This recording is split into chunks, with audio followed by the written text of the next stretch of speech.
ঝুঁকি নিয়ে ৯ দফা তৈরি, প্রচার প্রসারে গুরুত্বপূর্ণ ভূমিকা রাখে শিবির, বললেন সমন্বয়ক কাদের। বৈষম্যবিরোধী ছাত্র আন্দোলন চলাকালে ঘোষিত ঐতিহাসিক ৯ দফা নিয়ে মুখ খুলেছেন আন্দোলনের অন্যতম সমন্বয়ক আব্দুল কাদের। ৯ দফা কীভাবে ঘোষণা হয়েছিল সেই বিষয়ে রোববার নিজের ফেসবুক আইডিতে বিস্তারিত তুলে ধরেছেন তিনি। আব্দুল কাদের জানান, কোটা সংস্কারকে উদ্দেশ্য করে আন্দোলন গড়ে উঠেছিল, কিন্তু সরকার পরিস্থিতি ঘোলাটে করলে আন্দোলন ভিন্ন দিকে মোড় নেয়। তারই ধারাবাহিকতায় ৯ দফার অবতারণা হয়। তিনি বলেন, আমরা শান্তিপূর্ণভাবে কর্মসূচি চালিয়ে যাচ্ছিলাম, কিন্তু ১৬ তারিখ মঙ্গলবার আবু সাইদ সহ ৯ জন যখন শহীদ হন, ওই দিন রাত ১২টার সামনের সারির সমন্বয়করা মিলে আমরা একটা অনলাইন মিটিং করি। মিটিংয়ে প্রথম এজেন্ডাই ছিল আজকে যে ৬ জন শহীদ হলেন, এই ৬টা লাশের বিনিময়ে শুধু কোটা সংস্কার কিনা। তখন সবাই হৈ হৈ করে বলে ওঠে, ৬টা লাশের বিনিময়ে শুধু কোটা সংস্কার হতে পারে না। পরবর্তীতে দীর্ঘক্ষণ আলাপ আলোচনা করা হয়। এই আলোচনায় স্বরাষ্ট্রমন্ত্রী পদত্যাগের দাবিসহ আরও কিছু দাবি দেওয়া উঠে আসে। উল্লেখ করে এই সমন্বয়ক বলেন, বলে রাখা ভালো, আমরা এতদিন বাংলা ব্লকেট থেকে শুরু করে রাষ্ট্রপতির কাছে স্মারকলিপি পেশসহ নানান সফট এবং হার্ড কর্মসূচি নিয়ে মাঠে অবস্থান করছিলাম, কিন্তু সরকারের পক্ষ থেকে একেবারে নির্বিকার নির্লিপ্ত মনোভাব পরিলক্ষিত হয়েছিল। আলাপ আলোচনার ধার ধারেনি সরকার, কেবল হাইকোর্টের কাঁধে বন্দুক রেখে চুপচাপ দেখে যাচ্ছিল। কিন্তু পরিস্থিতি যখন বেগতিক হয়ে যায়, ৬ জন শহীদ হয়, ওই দিনই সরকার আলোচনার জন্য তোড়জোড় শুরু করে দেয়। আমাদেরকে বিভিন্ন মাধ্যমে চাপ দিতে থাকে আলোচনায় বসার জন্য, কিন্তু আমরা আলোচনার আহ্বানকে বরাবরের মতোই প্রত্যাখ্যান করে নিজেদের দৃঢ় অবস্থান প্রকাশ করি, যদিও ভেতরে বাইরে থেকে আলোচনায় বসার নানা রকম চাপ আসছিল। তিনি আরও বলেন, সরকার সংলাপের আহ্বান ফরমালি জানিয়েছিল, কিন্তু সেটার পরিপ্রেক্ষিতে আমরা আমাদের অবস্থান ফরমালি ক্লিয়ার করার সুযোগও পাইনি। বুধবার গায়েবানা জানা যায়, ঢাবি ক্যাম্পাসে পুলিশ আমাদের উপর গুলি চালায়। আমি সহ কয়েকজন আহত হই। হান্নান মাসউদ গুলিবদ্ধ হন। তখন থেকেই আমরা আন্দোলন পরিচালনা করে যাবার স্বার্থে কৌশলী অবস্থান নিয়ে গ্রেপ্তার এড়ানোর সিদ্ধান্ত নিই।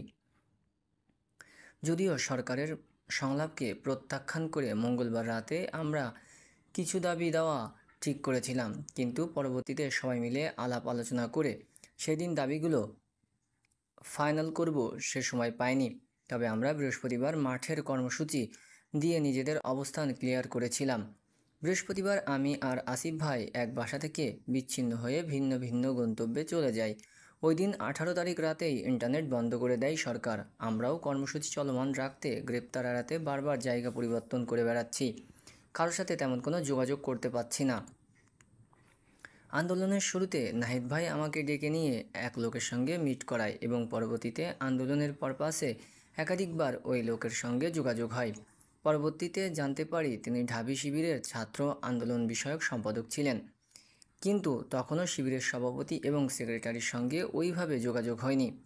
শুক্রবার যাত্রাবাড়ি এলাকায় যখন আন্দোলন করছিলাম, তখন শিবিরের ঢাবি সেক্রেটারি ফরাদ ভাই আমাকে ফোন দিয়ে বললেন, আন্দোলনরত কয়েকজন সমন্বয়ক সরকারের মন্ত্রীদের সঙ্গে আলোচনায় বসতে যাচ্ছেন। এত শহীদের রক্তের সঙ্গে বেইমানি করতেছে তারা। আন্দোলন শেষ হয়ে যাবে, কিছু দাবি দেওয়া নিয়ে আন্দোলন চালিয়ে যেতে হবে, মানুষের সঙ্গে বেইমানি করা যাবে না। আমি সম্মতি জানাই। আমাদের তো আগেই অবস্থান ছিল আন্দোলন চালিয়ে যাওয়ার। তাছাড়া মঙ্গলবার রাতের মিটিংয়ে ঠিক করা কিছু দাবি দেওয়া আমার মাথায় আছে। আব্দুল কাদের বলেন, আন্দোলন চালিয়ে নেওয়ার মতো মাঠে কোনো সিনিয়র নেই। আসিফ নাহিদ ভাইকে গুম করে রেখেছে। আমি ৭-৫ না ভেবে রিস্ক নেওয়ার সিদ্ধান্ত নিই। ওই দিন জুমার নামাজের পরপরই যাত্রাবাড়িতে কয়েকজন শহীদ হন। সবগুলো আমার চোখের সামনেই ঘটেছে। মানুষকে পাখির মতো গুলি করে মেরে ফেলেছে।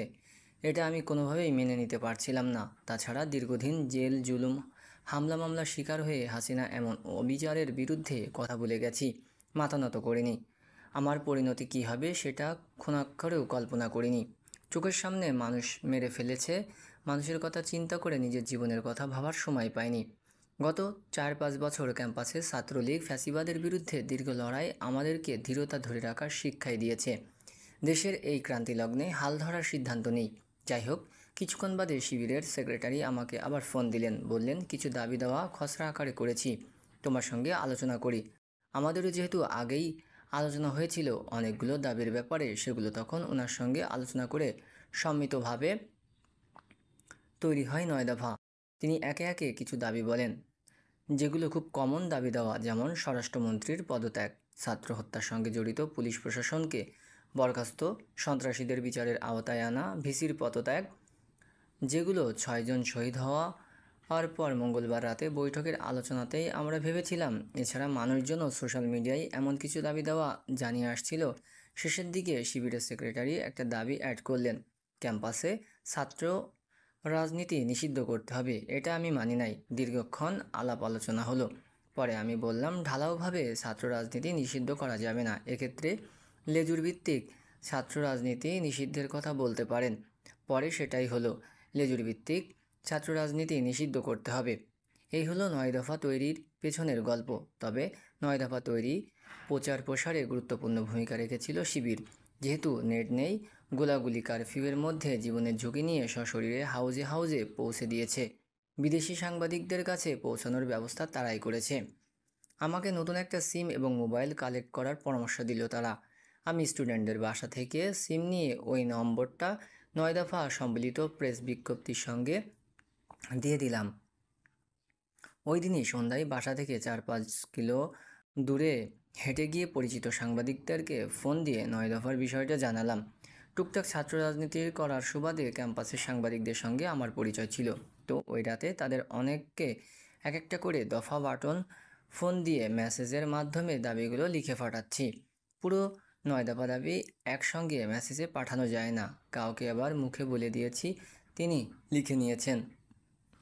কেউ কেউ আবার রেকর্ড করে নিয়েছেন। কনফার্ম হওয়ার জন্য অনেকেই ফোন দিয়েছেন। এটা আসলে আমি দিয়েছি কিনা বিদেশি সংবাদ মাধ্যমগুলোকেও ফোন দিয়ে কনফার্ম করতে হয়েছে। আমার পক্ষ থেকে এটা যাচ্ছে, আপনাকে একজন পেন ড্রাইভের মাধ্যমে পৌঁছে দেবেন। এইভাবেই চলল রাতের 11টা পর্যন্ত। প্রতিদিন রাতের বেলায় বাসা থেকে দূরে চলে যেতাম। ফোন অন করে সাংবাদিকের সঙ্গে 2-3 ঘন্টা কথাবার্তা বলে তাদেরকে কনফার্ম করে ফোন বন্ধ করে আবার বাসায় ফিরতাম। সিনিয়ররা গুম অবস্থায় ছিল, ইন্টারনেট বন্ধ থাকায় যোগাযোগ করতে পারছিলাম না বাকিদের সঙ্গেও। এইভাবেই চলতে থাকলো। আমার বাসা ছিল যাত্রাবাড়ি থানার পাশেই। গ্রেপ্তারের আতঙ্কে তারপরও বাসায় থাকতে হতো। শুরুতেই যাওয়ার কোনো জায়গা ছিল না। কোনো রাত মসজিদে কাটিয়েছি, কোনো রাত অর্ধেকটা বাইরে কিংবা বাসার ছাদে কাটিয়ে শেষ রাতে বাসায় ফিরেছি। পরিশেষে আব্দুল কাদের বলেন, এই তো ঐতিহাসিক 9 দফা। আমাদের 9 দফা ফ্যাসিস্ট হাসিনা থেকে মুক্তি লাভের সনদ।